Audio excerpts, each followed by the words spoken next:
Muito bem, meus amigos e minhas amigas, alunos e alunas do IMP Concursos, vamos então seguir para o podcast de revisão da parte 4 do funcionamento do Congresso Nacional, revisando então, gente, o direito constitucional, tá bom?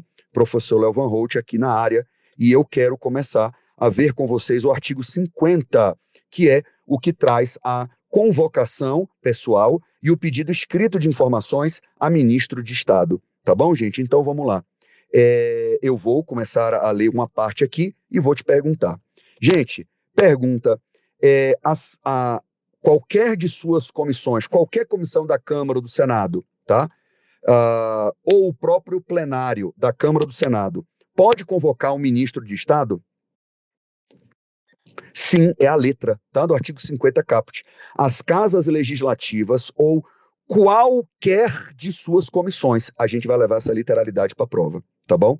As casas legislativas, ou seja, o plenário da Câmara, plenário do Senado, já teve algum tempo que um ministro de Estado compareceu ao plenário da Câmara, não é tão comum, mas o plenário da Câmara e o plenário do Senado também podem convocar um ministro de Estado, inclusive o plenário da Câmara se transforma em comissão geral, é como se diz no regimento interno da Câmara, mas o plenário das casas pode convocar, podem, e qualquer comissão permanente temporária pode convocar um ministro de Estado. Gente, além dos ministros de Estado, podem também os titulares de órgãos diretamente subordinados à presidência? Sim.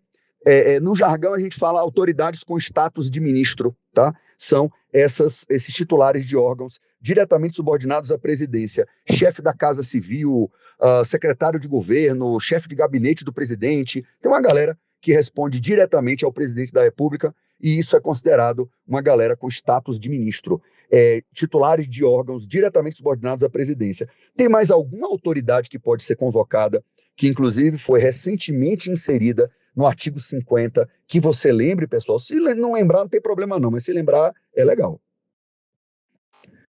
O presidente do Comitê Gestor do Imposto sobre Bens e Serviços, o IBS, tá, gente? O presidente do Comitê Gestor, esse Comitê Gestor, ele vai gerir como é que esses impostos estaduais e municipais reunidos no IBS vão ser arrecadados e distribuídos, isso vai dar muita confusão, e o presidente desse comitê gestor do IBS, ele também, ele não tem status de ministro não, gente, pelo amor de Deus, mas ele foi colocado aqui pela reforma tributária como mais uma autoridade que pode ser convocada pelo plenário ou por uma comissão temporária ou permanente. CPI pode convocar ministro, viu, gente? Da Câmara do Senado, tá? Muito bem. Eles vão prestar informações, gente, sobre sua pasta. Muito bem, gente. Se eles não comparecerem sem justificativa adequada, gente, ele pode estar na China, numa missão, né, oficial, ele pode estar doente. Se ele não apresentar uma justificação adequada para quando convocaram ele, o que é que ele pode se submeter? Ele está arriscado a responder pelo quê? Por um crime de responsabilidade, tá? Então, sob pena de importando crime de responsabilidade a ausência sem justificação adequada. E agora a gente vai para o parágrafo 2º, que agora não é mais convocação, gente, é pedido escrito de informações, tá certo?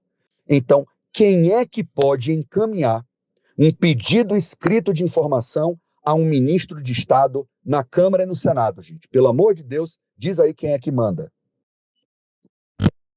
A mesa diretora da Câmara e do Senado podem encaminhar pedido escrito de informação a ministro de Estado ou a qualquer daquelas pessoas referidas que a gente acabou de ver. Titulares de órgãos que respondem diretamente ao presidente ou o presidente do comitê gestor do IBS, o Imposto sobre Bens e Serviços, criado agora na reforma da forma tributária. Então, gente, veja que quando é a convocação pessoal, é o plenário ou uma comissão que delibera. O pedido escrito de informação, qualquer parlamentar pede, mas isso é entregue à mesa e a mesa diretora, tá? Inclusive, não quero entrar aqui em detalhes, mas a mesa diretora faz um crivo, não é bem de conveniência e oportunidade, mas tem ali um crivo de legalidade, porque os regimentos costumam trazer vários requisitos para que esse requerimento de informação seja encaminhado. Mas é a mesa diretora que encaminha. E aí, eu sempre dou essa dica, a gente escreve em cima da mesa. Então, o pedido escrito de informação é encaminhado pela mesa, onde a gente escreveu o pedido escrito de informações, metaforicamente, é claro. Então, gente, é a mesa diretora que manda, e o que é que acontece? Eu já estou dizendo que o ministro, o titular de órgão diretamente, ou o presidente do comitê gestor do IBS, ele, se não responder em quanto tempo ele vai cometer, e eu já adianto, é um crime de responsabilidade também que ele comete, se ele não responder em quanto tempo, pessoal? Em 30 dias. Em 30 dias, se ele não responder, ele está lascado, tá? Agora, ele não pode também prestar informações falsas, ele não pode se recusar e ele não pode não atender. Recusar é todo devolvendo, ele não pode devolver. Ele não pode não atender em 30 dias e ele não pode prestar informações falsas. Em quaisquer casos, comete crime de responsabilidade. Pessoal, o que é que eu quero dizer para vocês, tá? Esse artigo 50, ele é de reprodução obrigatória, tá bom, gente? E aí, o que é que eu quero dizer para vocês? Esses pedidos escritos de informação ou de convocação, em regra, eu não posso ter nos estados e nos municípios eu estou afirmando, tá? Não estou perguntando, não. Outras autoridades se submetendo a esse tipo de mecanismo, porque isso aqui é um mecanismo de freio e contrapeso. É o legislativo interferindo lá nos auxiliares do chefe do executivo, ministro de Estado, secretário estadual, secretário municipal, os auxiliares do chefe do executivo. Então, uma Constituição estadual, gente, não pode dizer. E uma comissão pode convocar um presidente do Tribunal de Justiça, ou fazer um pedido escrito de informação para um presidente do Tribunal de Justiça, ou para o chefe do Ministério Público do Estado, ou para o chefe da Defensoria Pública do Estado, ou para não sei quem, ou para não sei onde, ou para não sei onde. Não pode, porque aqui a gente fechou em ministro titulares que têm status de ministro ou status de secretário, com uma única ressalva. E eu vou dizer essa ressalva, não vou perguntar essa ressalva de vocês, não. Mas coloquem no coração, tá? Procuradores gerais do Estado e procuradores gerais do município, que é como se fosse o advogado-geral da União, o chefe da advocacia pública do Estado ou do município. Em mais de 90% de todos os municípios do Brasil, dos estados aí afora, eles têm status de secretário, gente. 90% dos municípios eu não diria, mas em estado membro é a coisa mais comum do mundo. Porque, gente, o cara é o braço direito do governador. O procurador-geral do município é o braço direito do prefeito. Então, diante dessa realidade, o Supremo entendeu que é possível que a Constituição do Estado ou a lei orgânica do município traga um pedido escrito de informação ou uma convocação do chefe da advocacia do Estado, procurador-geral do Estado, e do chefe da advocacia do município, procurador-geral do município, e só. O resto você mantenha a simetria com o modelo federal, com esta única exceção. Tá bom, gente? E eu quero dizer também que nós temos o artigo 50, parágrafo 1º, dizendo que os ministros de Estado podem comparecer por sua iniciativa e mediante entendimento com a mesa para expor assunto do seu ministério. Existe um comparecimento espontâneo, tá, gente? Parágrafo 1º do artigo 50. O ministro pode... Agora, não diz os outros, só fala de ministro de Estado. Leia o parágrafo 1º do artigo 50 e eu estou te pedindo para você manter essa literalidade. Não sei se vão expandir, tá? Eu prefiro que você mantenha essa literalidade. Os ministros podem pedir para comparecer pessoalmente. Pronto, fique nessa literalidade, tá? E é o parágrafo 1º. E eu quero dizer para vocês o seguinte, pessoal. Tem uma jurisprudência do Supremo, tá? Que eu vou dizer aqui algo, você vai me dizer se está certo ou se está errado, tá? Tá certo, Léo, tá errado, à luz da jurisprudência do Supremo. Eu vou dizer, tá?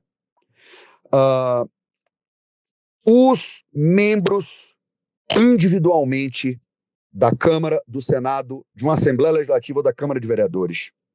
Eles não receberam da Constituição Federal o poder de fiscalização, tá? Do Legislativo. Ou seja, cada parlamentar não é uma instância fiscalizadora, porque a Constituição concedeu o poder de fiscalização aos órgãos coletivos do Legislativo, ou seja, comissões, plenário. Daí que eles não podem fiscalizar individualmente um órgão público, uma entidade pública. Mas eles podem atuar quando eles estiverem em representação à casa, ou eles estiverem representando uma comissão, tá? Ou na condição de cidadão comum em um pedido de lei. Então, eu estou te perguntando se isso é verdadeiro ou falso. O parlamentar sozinho não pode fiscalizar, a não ser quando ele estiver em representação da casa, representação da comissão, por exemplo, um relator de CPI vai para um lugar e ouve, faz a oitiva de um investigado ou de uma testemunha. Ele está representando a comissão ali naquele ato. Então, em representação de comissão, em representação da casa, ou na condição de cidadão, num pedido de lei, é que ele pode atuar. Fora disso, parlamentar não atua individualmente na fiscalização. Isso está certo ou está errado? Isso está certo e foi o que o Supremo decidiu, está na ADI 3046, que está nas nossas aulas, como a gente viu. Pessoal, eu quero ainda, tá, aproveitar este podcast, não, que já está com 11h50, vamos encerrar por aqui, gente, tá? Vamos encerrar e aí a gente volta no próximo podcast com CPI. Até daqui a pouco.